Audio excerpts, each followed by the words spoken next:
I think the movies I make are about emotions, about personal reactions, about what happens on the set. It's kind of a humanistic perspective, I think. It's more centered on the individual standing in front of the camera than it's a preconceived visual experience, you know?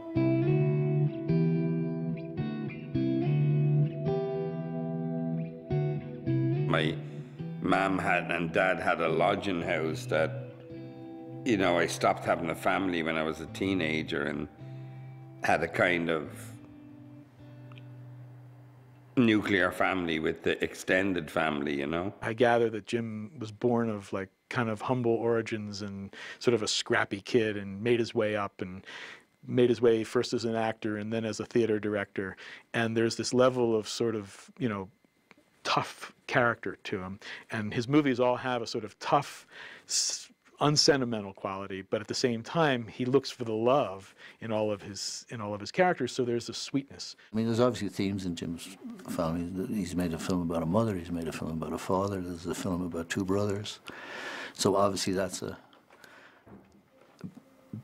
his subject. Yeah, I think we're always looking for something that as children we missed, you know? Some situation that, maybe me, I make family movies because I didn't have a family when I was 12, you know? So I'm always, that's what my hunger is for, you know? But at the same time, there's this kind of reveling in the fact that I have an extended family that includes everybody, the drunk guy upstairs with the bottle of gin, you know? And the guy who's trying to get the girl up to the bedroom, you know? I was like Crazy House, but much more interesting than just being a normal family house. The interesting thing is that Jim approaches it in such a deeply personal way. You're never quite sure where he's digging this stuff up, but you know it's from experience. Stay out of trouble. All right. He makes movies about family. He makes movies about his family. It's always referenced back to his family. You know, he would say to me, Jake, I'm sorry if I'm going to hate you today. This just reminds me, you're reminding me of my brother. And this reminds me of something he said to me, and it made me angry. So maybe you shouldn't come up to me today because I'm angry. So of course I'd come up to him, but that's just my nature. And I mean, if you take it from the standpoint of family, where you're just talking about things that are unsaid or truths that are not spoken, and therefore the wall of problems growing greater and greater and creating more and more distance between the family members, I think is its own problem that a lot of people can relate to. I often think nuclear families are nuclear problems. So, you know, it's interesting what goes on in a family. Come on, let's go! There's not a kind of thing of I'm making a movie and saying, you know, oh my God, America's in Afghanistan or Iraq and they shouldn't be there, and maybe they shouldn't, but it's not what the movie's about, you know? The movie's more about the stress and fracture of a family by engaging in a conflict, you know, and what it's doing to the family. I think it's a movie about these family members, and war is a central piece of that, of this story. I think it's much more about the family. It's not political at all in my mind. I don't think it has any sort of agendas. He works from the human aspect of it, you know, and lets the themes take care of themselves, which I think they do, you know. When you outline a story like this, that stuff takes care of itself. But it's the intimacy, the details of it, the little innuendos that take place that make it human, make it happen. Redemption exists in family. That is what family is for. And forgiveness is there are very few places in the world where you learn forgiveness more often than in your family. It's also about the love of the family, kind of putting Humpty Dumpty back together again, you know? So there's a lot of love in it, and it's a family drama, you know. I just try to give everybody ammunition of ownership, you know. Like they own the script, they own their part. You know, you can push it whatever as far as you can, you know. My greatest pleasure and my greatest surprise is the level of his inclusiveness and the level of the warmth of his character and the sort of sweetness of his approach. And at one time during pre-production, he says, you know, the most important thing about this is love. He gives you a lot of room to explore yourself. He gives you really wide parameters of what to do. The set felt very open and free in that way, like we could really explore and go down different paths. It's kind of like I don't really prepare in the sense of some structured organization of changing people, you know. I think I just get people to relax. It's like simple, you know. Well, Jim from the very beginning wanted a really intimate relationship. I only speak for myself with me. I saw once we all got into rehearsals together that he had made a relationship with all of the actors, very, very intimate relationships with them. You know, he would call me up if he knew if he was in New York City and I was in New York City before we started shooting, he'd be like, "All right, Jake, it's Jim. I just woke up, it's 2 o'clock in the afternoon, and blah, do you want to get together?" And then we'd get together and, we would spit ideas back and forth at each other, and the whole process was always like that. Yeah, when we were in Santa Fe, we would always go over to each other's houses and do the scenes, and Jim would start acting one of the parts, and you wouldn't know if he was playing your part or if he was playing like another actor's part, and you were just supposed to improvise with him, but you weren't sure like who you were supposed to be playing.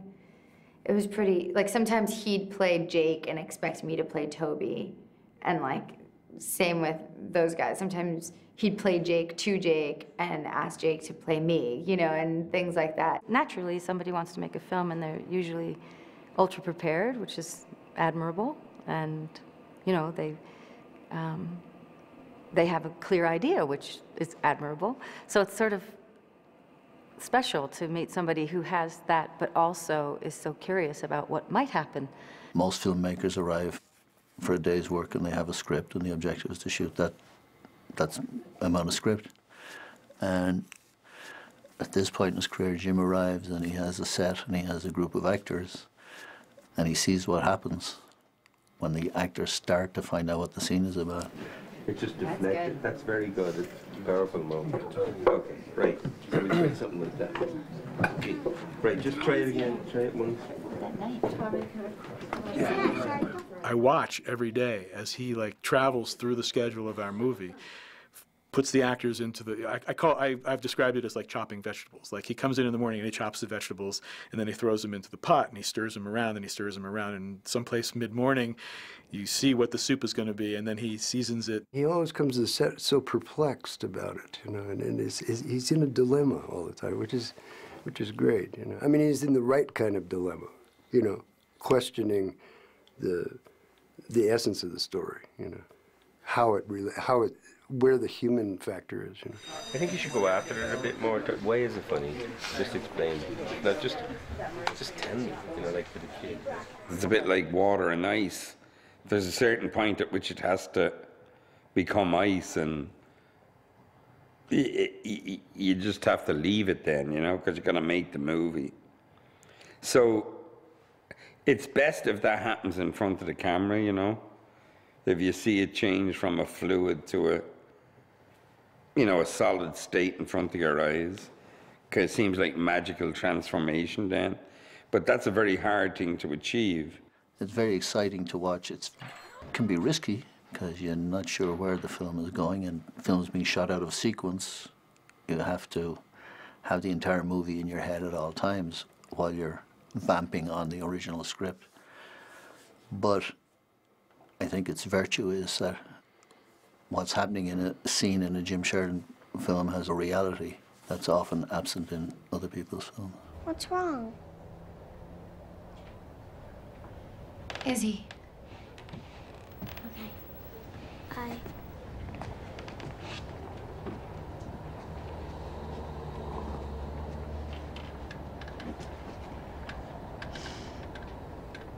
So I'm like, whatever happens is going to happen in front of the camera.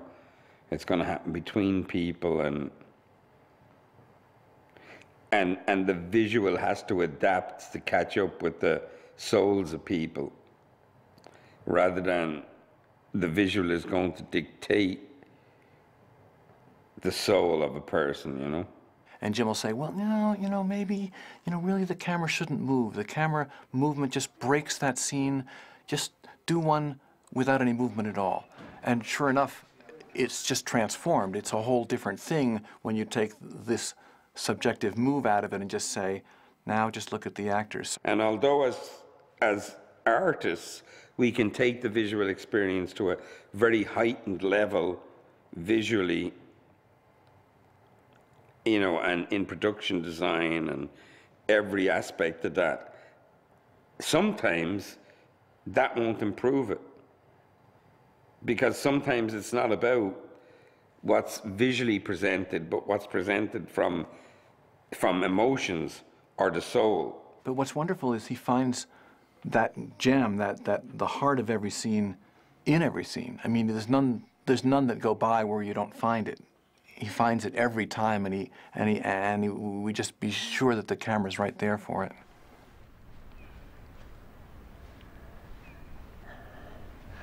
Can I get up, Mom? Dad, it's not bedtime. Does it depend on the angle? I don't know. Does it depend on the lens? I doubt it. So I've never really, within the technicalities of movies, lenses, lighting, all of those contribute, but internally, I feel you can make a movie where the camera has fallen. You ever do that with your video camera? Like it's fallen and it's on the ground and you still hear the conversations. And you can make up what the movie is. Well, that's just as powerful as actually training the camera on anybody. Because it's about the picture in the viewer's head. For him, the best crafts are the crafts that are invisible. That a costume designer, people should be wearing clothes, not costumes. Sets shouldn't look like sets. Sets should look like houses. They should be dressed naturally. Exteriors should be, the way they would occur in natural life. And it's very much in Jim's style to take something that is very, very natural and then to sort of slightly amplify it.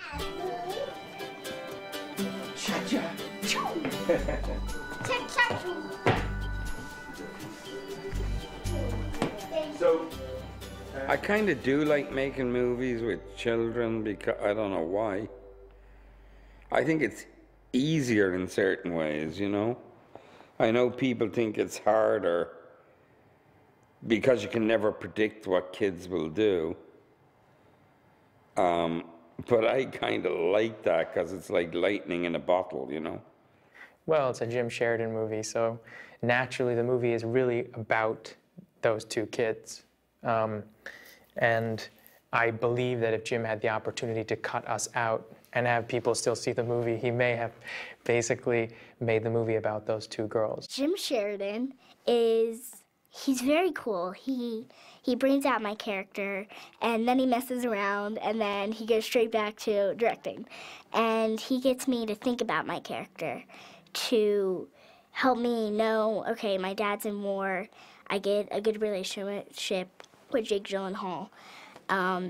It's been a great experience with him. He is really good with children, and it's a difficult thing. I mean, you see so many child actor performances in so many movies that are just dull and wooden or go into the very Hollywood cutesy thing, and he manages to stay away from both of those extremes. The children in his movies seem real. They seem like real kids. Jim directs children as if they were adults.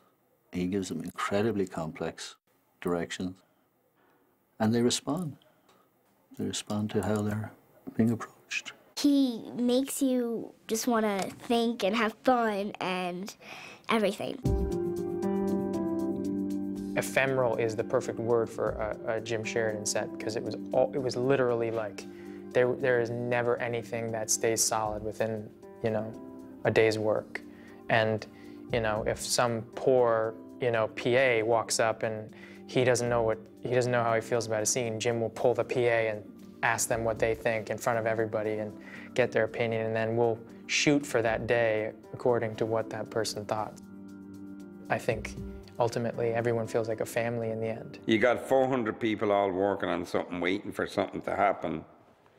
And it's almost like you're better off going, like, forget all that, let's just relax and make it more human, make it simpler. And bring out the emotion, bring the inner life of the people out, as opposed to sticking a camera in front of their face and say, perform. I'm not really that interested in performance, even though people think I'm really good with the actors. In a certain regard, performance is a lie, you know what I mean?